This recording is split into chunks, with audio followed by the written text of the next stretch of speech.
जय श्री राम, हर हर महादेव। जब भी हमारे साथ कुछ बुरा होता है तो अक्सर हमारे मन में यह प्रश्न उठता है कि हमारे साथ ही ऐसा क्यों होता है। हमने कभी किसी का बुरा नहीं किया, ना ही कभी किसी के बारे में बुरा सोचा है, फिर भी हमारे साथ ही बुरा क्यों हो जाता है। भगवान हमेशा अच्छे लोगों के साथ ही इतनी परीक्षा क्यों लेते हैं। वही जो लोग बुरे कर्म करते हैं, दिन रात दूसरों को ठगना, हमेशा दूसरों का बुरा सोचना और बुरा करना ही उनका कर्म होता है, लेकिन फिर भी वे लोग हमेशा खुश रहते हैं, उनके साथ कभी कोई बुरा नहीं होता। जो लोग अच्छा सोचते हैं, अच्छा कर्म करते हैं, हमेशा उन्हीं के साथ ही बुरा क्यों होता है। जो लोग बुरे कर्म करते हैं, उनके साथ हमेशा अच्छा ही क्यों होता है। यही प्रश्न महाभारत के युद्ध के समय अर्जुन के मन में भी उठ रहा था।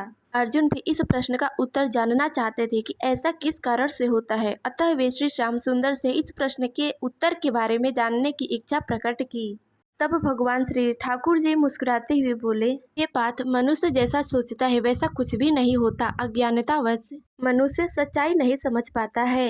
भगवान श्री श्याम सुंदर बोले, हे पार्थ, मैं तुम्हें एक कथा सुनाता हूँ। इस कथा के माध्यम से तुम्हारे प्रश्न का उत्तर अवश्य मिल जाएगा कि अच्छे लोगों के साथ बुरा और बुरे लोगों के साथ हमेशा अच्छा क्यों होता है। साथ ही यह भी समझ जाओगे कि हर प्राणी को उसके कर्म के हिसाब से ही फल प्राप्त होता है, यानी कि उसको फल मिलते हैं। मनुष्य जैसा कर्म करता है उसको वैसा ही भोगना पड़ता है। ब्रह्मांड हर किसी को अपनी राह चुनने का मौका देता है। अब यह मनुष्य पर निर्भर करता है कि वह कर्म धर्म की राह चुनता है या अधर्म की राह चुनता है। इसके बाद भगवान श्री श्याम सुंदर ने अर्जुन को कथा सुनानी शुरू की। किसी नगर में दो व्यक्ति रहा करते थे। पहला व्यक्ति व्यापारी था। वह पूजा पाठ में बहुत ही ज्यादा रुचि रखता था। वह सदैव ही धर्म कर्म करता रहता था। उसके जीवन में दान और धर्म की बहुत ही ज्यादा महत्ता थी। वह हर रोज मंदिर भी जाया करता था। लेकिन जो दूसरा व्यक्ति था वो पहले वाले व्यक्ति से एकदम उल्टा था, उसके विपरीत था। वह धर्म कर्म में कभी भी विश्वास नहीं करता था, न ही कभी पूजा पाठ करता था। वे हमेशा मंदिर तो जाता था किंतु पूजा करने नहीं, बल्कि लोगों के चप्पल जूते चुराने जाया करता था। इसी तरह समय बीतता गया। एक दिन बहुत जोर की बारिश हो रही थी। बारिश की वजह से सिर्फ पंडित जी ही, यानी कि मंदिर के पुजारी ही मंदिर में पूजा करने आ पाए थे। यह बात जब दूसरे व्यक्ति को पता चली कि आज मंदिर में कोई नहीं आया है, सिर्फ मंदिर के पुजारी ही है, तो उसने अपने मन में यह विचार किया कि आज सही मौका है मंदिर से सारे धन और सारे खजाने को लूटने का। आज ही और अभी ही कोई सही मौका देकर सारा धन सारा खजाना यहाँ से लूट कर लेकर भाग जाता हूँ। और वह दूसरा व्यक्ति पंडित जी से नजर बचाकर किसी तरह मंदिर में प्रवेश कर गया तथा मंदिर से सारा खजाना लेकर धीरे से चुपके से वहाँ से निकल गया। भाग्यवश पहला व्यक्ति, जो कि धर्म कर्म में विश्वास रखता था, वह उसी समय मंदिर में पूजा करने पहुंचा। पुजारी ने मंदिर का सारा धन और खजाना न पाकर उस पहले व्यक्ति को ही चोर समझ लिया और लगे चोर चोर चिल्लाने। मंदिर के पुजारी जी की आवाज सुनकर आसपास के सभी लोग इकट्ठे हो गए तथा सभी लोग उसे चोर समझकर मारने लगे। किसी तरह वह वहां से अपना जान बचाकर भागा, लेकिन दुर्भाग्य ने उसका साथ वहां भी नहीं छोड़ा। जैसे ही वह मंदिर से रोड पर आया, तभी उधर से एक गाड़ी आई और वो गाड़ी में टकरा गया।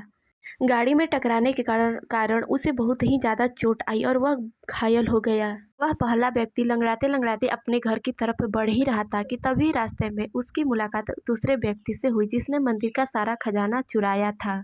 उस पहले व्यक्ति से उस दूसरे व्यक्ति ने कहा, भाई, आज तो मेरी किस्मत ही चमक गई। आज मुझे एक साथ इतना सारा खजाना मिल गया है। अब तो कुछ सालों तक मुझे कहीं चोरी करने की आवश्यकता भी नहीं पड़ेगी। मैं हमेशा इसे बैठकर ही खाऊंगा। ये सब देख पहले व्यक्ति को बहुत ही ज़्यादा बुरा लगा कि चोरी इसने किया है और इल्ज़ाम मुझ पर लगाई गई है। इसके बाद वो अपने घर पहुंचा। घर पहुंचकर उसने भगवान की सारी तस्वीरें निकाल दी और वह बोला कि भगवान पर अब मैं कभी विश्वास नहीं करूंगा। भगवान जो अच्छा होता है भगवान उसके साथ बुरा करते हैं, तथा जो बुरा होता है उसके साथ भगवान हमेशा अच्छा ही करते हैं। कुछ समय बाद दोनों व्यक्ति की मृत्यु हो गई। दोनों यमलोक में यमराज के सामने पहुंचे। पहला व्यक्ति दूसरे व्यक्ति को देखकर क्रोधित हो उठा। उसने यमराज से बोला, मैं तो हमेशा धर्म कर्म पर विश्वास करता था, मैं हमेशा अच्छे कर्म करता था। उसके बदले मुझे जीवन भर हमेशा अपमान और दर्द ही मिला। हमेशा मेरे साथ बुरा ही हुआ है, जबकि इस व्यक्ति ने हमेशा बुरा कर्म किया, कभी भी अच्छा कर्म नहीं किया। ना ही कभी इसने पूजा पाठ किए हैं, ना ही कभी दान पुण्य किया है, लेकिन फिर भी इस व्यक्ति को खजाना मिला। आखिर ऐसा क्यों हुआ। तब यमराज पहले व्यक्ति से बोले, हे पुत्र, तुम गलत समझ रहे हो। जिस दिन तुम्हारी गाड़ी से टक्कर हुई थी वह दिन तुम्हारे लिए आखिरी दिन था, लेकिन तुम्हारे सत्कर्मों की वजह से, तुम्हारे पुण्य प्रतापों की वजह से तुम बच गई। वहीं इस व्यक्ति के भाग्य में राजयोग था। इसके भाग्य में राजयोग मिलना लिखा था, लेकिन इसके बुरे कर्मों के वजह से इसका वह भाग्य एक पोटली के रूप में ही, यानी कि थोड़े से खजाने के रूप में ही सिमट कर रह गया।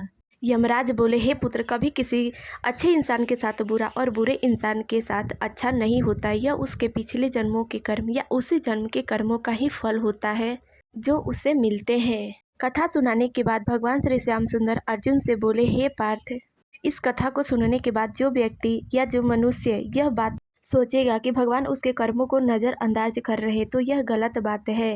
भगवान कभी किसी के कर्मों को नज़रअंदाज नहीं करते हैं। भगवान मनुष्य को वही देते हैं जो उसका कर्म होता है। हाँ, यह बात है कि भगवान हमें कब और किस रूप में दे रहा है, यह बात हमें समझ में नहीं आती है, और इसी कारण हम यह समझ लेते हैं कि अच्छे लोगों के साथ बुरा और बुरे लोगों के साथ ही अच्छा क्यों हो रहा है। भगवान श्री श्याम सुंदर ने गीता में भी यह वर्णन किया है कि मनुष्य को हमेशा सत्कर्म करते रहने चाहिए, कभी किसी का बुरा नहीं करना चाहिए, क्योंकि मनुष्य द्वारा किया गया कर्म कभी भी विफल नहीं होता है। किसी न किसी रूप में उसे अवश्य ही भोगना पड़ता है, चाहे वे अच्छा कर्म हो या बुरा कर्म। अच्छा कर्म करेगा तो अच्छा भोगेगा, जबकि बुरा कर्म करेगा तो बुरा भोगेगा। यही विधि का विधान है। अब अर्जुन हाथ जोड़ते हुए बोले, हे प्रभु, अब मुझे इस प्रश्न का उत्तर अच्छे से समझ में आ गया है कि अच्छे लोगों के साथ ही बुरा और बुरे लोगों के साथ अच्छा क्यों होता है। इस वीडियो में बस इतना ही। मिलता है अगले वीडियो में, तब तक के लिए जय श्री राम, हर हर महादेव।